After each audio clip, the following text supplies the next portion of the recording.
Tonight, friends, I would like to talk about the elders of the congregation of Jehovah's Witnesses. And I'm speaking especially to the wives and the elders of the congregations throughout this world. Now, whether they know it or not,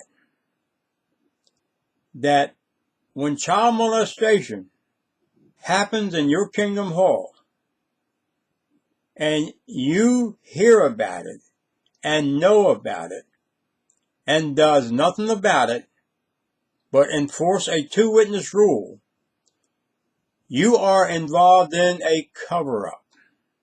Absolutely. You are involved in a cover-up. And for the life of me, the wives who also knows about these things, because people talk. I mean, husbands and wives talk. They don't just hide everything like the Watchtower says. Molestation is known whenever it happens in a congregation. It goes around.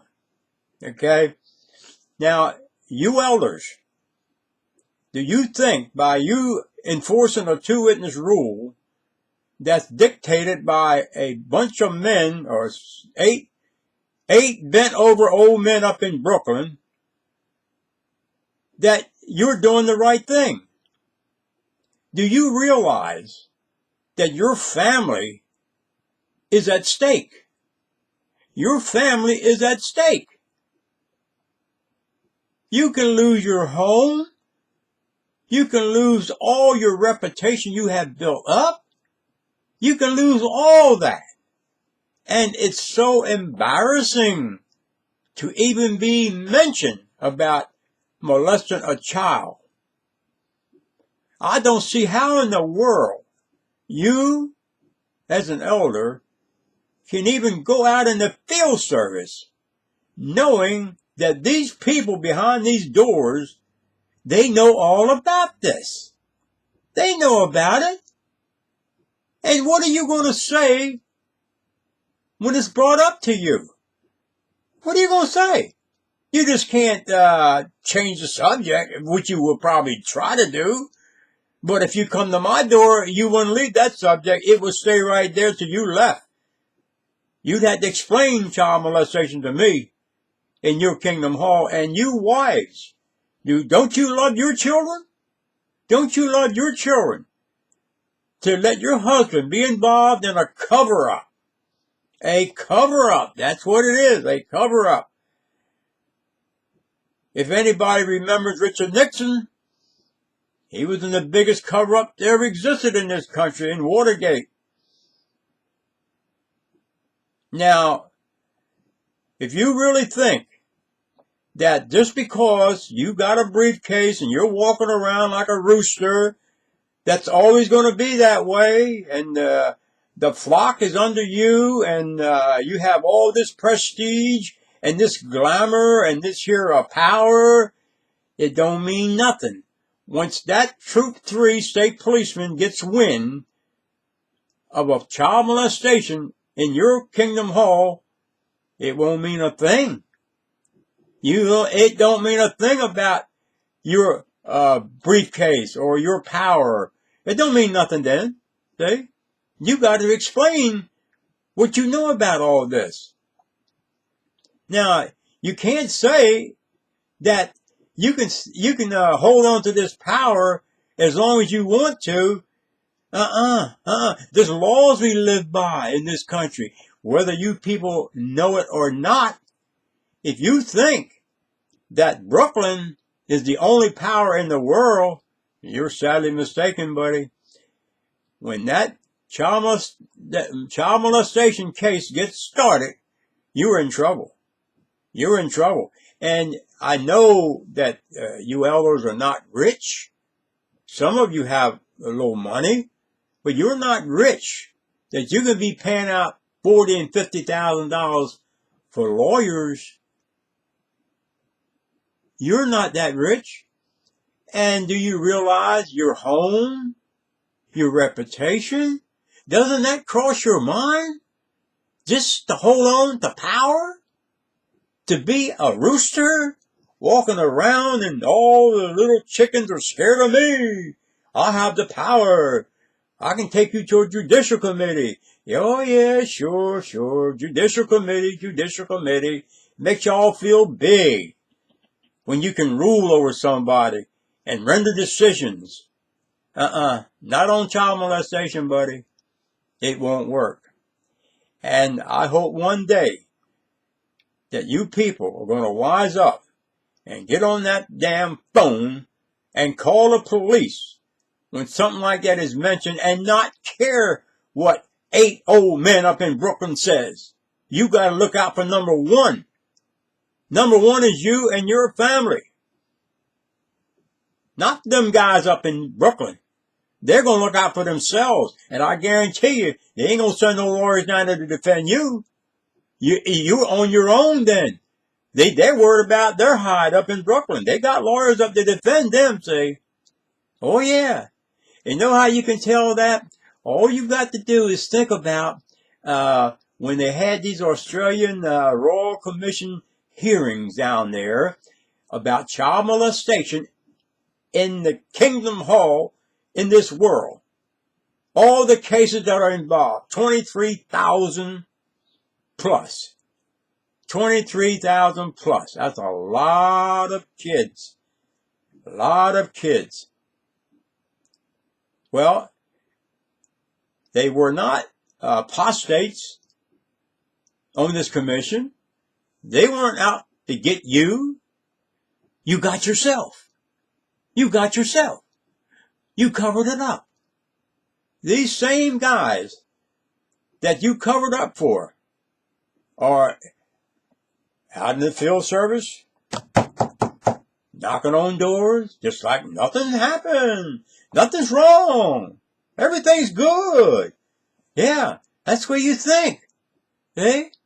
But did you notice there wasn't but one governing body guy down there to defend Brooklyn? Not you. He wasn't there to defend you. They're to defend their number one up there. Not you. Okay? Mr. Potato Head, Jeffrey Jackson, defending himself, not you.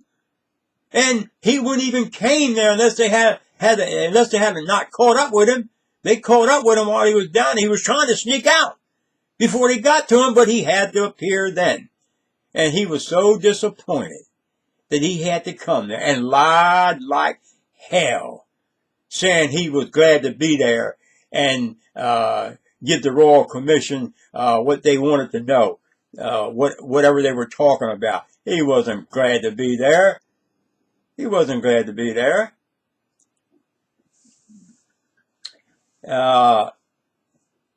This child molestation, what I am so disappointed in is how come that being that the world is so damn greedy, especially the Watchtower, which is Brooklyn, that are so damn greedy for money, that it don't run off into these kids that were molested. They should get greedy too. Where are they at? There's only 4, 5, or 6 that I've heard of that got any money. And then they were gagged not to speak about it no more and all this nonsense. Well, you know, that's a cover up for Brooklyn, this gag stuff. As long as they don't say nothing, nothing ever happened. Nothing ever happened. This is the way they think. That's their mentality of Brooklyn. See? But they don't worry about you elders out here. Don't you think they do? They don't care nothing about you. All they want you to do is follow their rules. And if you get caught, you're on your own. You're on your own. Eh? I've heard so many cases about child molestation where someone even touched a child accidentally. He was in hot water. He was in hot water. And here you guys are legally covering this thing up. That's what you're doing. Like nothing is wrong. You go through your talks just like nothing's wrong. Does power mean that much to you? Does it mean that much to you that you will give up everything to hold on to that power? But you know, a lot of these elders are coming out of this nonsense But most of y'all is hanging on to it, though. But there's a lot of elders by the hundreds are getting out of this nonsense. You know what they're saying? My family comes first. I'm not going to hang here for power and a little prestige and lose my family and my home and my dog. Everything's involved. Your car, your future, whatever you did have is gone out the window. Embarrassment is rampant then. Rampant. I've seen it. I've seen it here where I'm living at. And for you to go into a Kingdom Hall with a briefcase like nothing is wrong, and you might even have that a case to discuss about molestation, and yet it doesn't dawn on you that this is a serious thing. This ain't something to be passed off. Well, there ain't no witnesses but the girl herself or the boy himself. So what can they do? If the father or the elder or whoever did the molestation say they didn't do it, it's easy. I can take the Fifth Amendment, and my Fifth Amendment is leave it up to Jehovah's hands. Leave it up to Jehovah's hands. Let him worry about it. Now, see, you're trying to pass the buck. That's what you're doing. Where's the responsibility come in that you are responsible for this? You are. And I can't see for the life of me. I would really like to know, I would like to see an elder get on here and let me know, what do they tell the people or the flock when they go out in field service? What do they tell them to say if they're asked about this child molestation?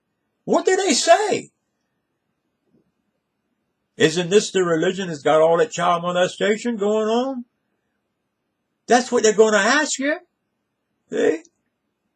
Now, what do you tell your flock to say? Maybe you don't tell them nothing, because you don't want them to think anything's going on. Maybe it's that bad. But I've always said, if I was a Jehovah's Witness still, which I was, I would be so ashamed to knock on anybody's door with that reputation hanging over my head. No, I don't want that. You know, it's hard enough to live in this world and have some kind of belief, some kind of religious belief. I hate to use that word religion because it's man-made, but some kind of faith in God. It's hard. It's hard to even have any faith.